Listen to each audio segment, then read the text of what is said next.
giving them cocaine. Oh, cocaina. Have you heard that song? I'm in love with the cocoa. That song? Have you heard that? I guess it's about cocaine, and I thought it was like about chocolate and Cocoa Puffs and stuff. Like, I didn't even give it any thought because I didn't necessarily qualify it as music. I was like, well, this sucks. What's this song about cocoa? And then I figured out it was about cocaine. I was like, oh, okay. So that is what that rapper, whoever the hell that is, has in common with ISIS leaders. ISIS leaders trying to help their soldiers fight by giving them cocaine, which explains why Lindsay Lohan and Charlie Sheen have become such ardent jihadists over the last week. Do you ever, have you ever done cocaine, Funkhouser? No, no. I never have. Even when I did the Eric Clapton album. Even when I was going bananas in my teenage years, doing pretty much everything that was put in front of me, I never touched cocaine because I heard, hey, this is really addictive and ruins lives. And I just, the whole, even when doing drugs, I was a control freak and I had no interest in my teenage years in becoming a cocaine addict. I don't know, whatever mental image I had in my head was not a good one with regard to that stuff. But I was always interested in jazz musicians like Miles Davis, who got hooked on heroin and only got hooked on heroin because they were so in demand. They were doing so much work that, they'd have a recording session in the morning and then play 2 or 3 shows. And it's just, in show business, you always say yes to work because you don't know if it's going to be there tomorrow. So a lot of these jazz musicians that wound up with heroin problems really only wound up with them because they were doing cocaine to keep up with the workload. It wasn't like, let's party. It was a functional thing. Like, let's do cocaine so I can stay awake and make the money off of this recording session or this show or something like that. And then you get to a point where you wind up not being able to sleep when you do actually get an afternoon off because you're so gacked up. So you start doing sleeping pills and you start doing all these different things. And then a buddy of yours goes, hey, why are you wasting all this money on all these different drugs like these Quaaludes and stuff like that when you could just do a little bit of heroin and fall straight to sleep? Sleepy. And that's how those like old school jazz musicians and old school advertising men got hooked on cocaine and heroin. It wasn't because they were looking to party. It was because they were working so hard and saying yes to so many things that they wanted to be able to keep up with the workload. And because they were so gacked out of their mind, they decided to do heroin to help them fall asleep. It's freaking bananas. And for the first time ever, and I would never touch it in a million years, but when the workload got crazy right before the holidays, when it was just an inhuman amount of work that had to get done before you could take those 2 days off or whatever the hell it was, and mostly it was like getting a whole bunch of stuff together so everybody else could go on their 2-week vacations. Bitter, maybe, just a little. But for the first time ever, I was just like, oh, I kind of understand how people get hooked on coke. Because, like, I could burn through this workload so much easier if I didn't have to sleep those 4.5 pesky hours every single night. I could get so much done in those 4.5 hours, and I began to resent the fact that I had to sleep. And I was like, ooh, this is how it happens. This is how people who do coke to stay up so they can work, this is how it occurs to them. It was an interesting moment where I understood something that I'd never understood in the past. Yep, that's my story. Go on. Yellowstone National Park got high-speed internet. Oh, well, that's the whole point of going to Yellowstone National Park. Screaming fast Wi-Fi. That's great because, now when you're on a hike and you see a plant you can't identify, you can go F this, go online and watch pornography. Go on. A man with 2 penises wrote a book. Yeah. He wrote a book. Writing a book is an enormous undertaking. I mean, that's a lot of words, a lot of pages, and this man with 2 penises wrote one. He said it wasn't hard. But the other one was. I was going to say, how did he write this book? How was that? Yeah, no, it wasn't hard. A Florida woman. woman. He's been building up to that punchline. After that point, I got nothing. The best part of the show is over, and that's sad. Go on.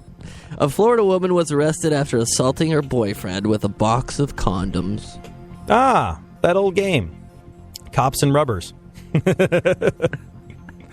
Oh, Florida. Go on. Women are 50% more likely to get depressed about winter. Well, I don't know why. Never seen too many of them out there shoveling. Go on. Amelia Earhart and her husband had an open marriage. Open marriage. Amelia Earhart was able to get busy with whoever she wanted to, which is actually where the phrase "fly the friendly skies" comes from. Go on. A study found that the best time for women to quit smoking is during their period. Yeah, it's also the best time for their men to leave the country for 8 days. Yes, maybe 10. During their period. Like, okay, you know, like... I'm tiptoeing delicately around this subject because I know it's a sensitive one. But when you become moody in a pouty McBloats-a-lot sort of way, you're not at your best.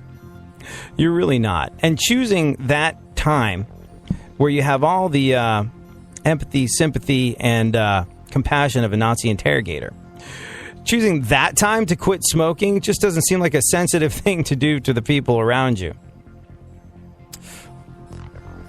That's all I'm saying. Go on. Oklahoma is trying to ban hoodies. Oh my God, so stupid. Hoodies and, I would also imagine, books. Go on. The Hubble telescope has taken a picture of a phenomenon known as the Pillars of Creation.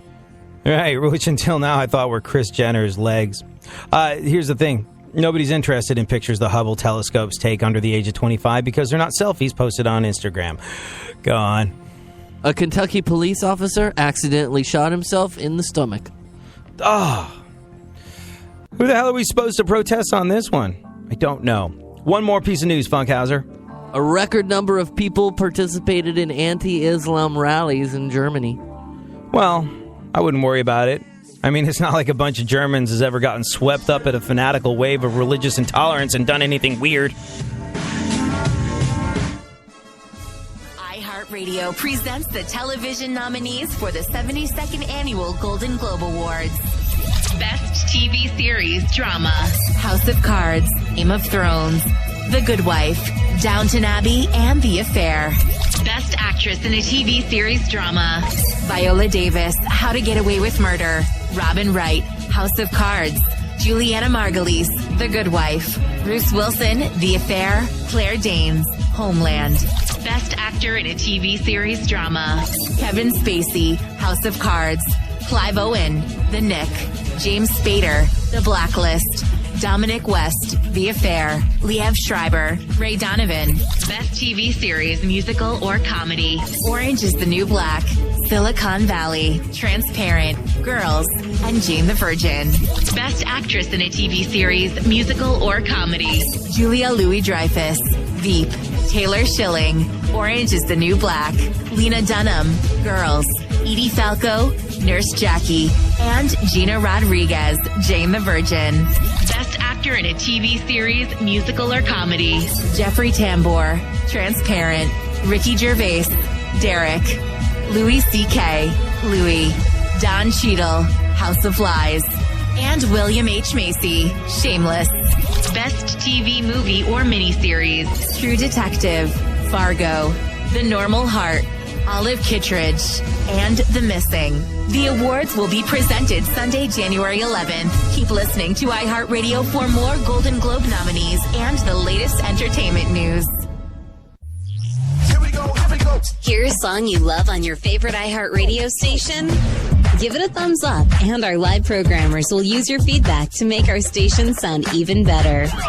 Thanks for listening to iHeartRadio. Delivering fascinating subjects, interesting talk, and boobs and fart jokes. AD on iHeartRadio. Yeah, oh, let's go. Talking that mess, better act like you know.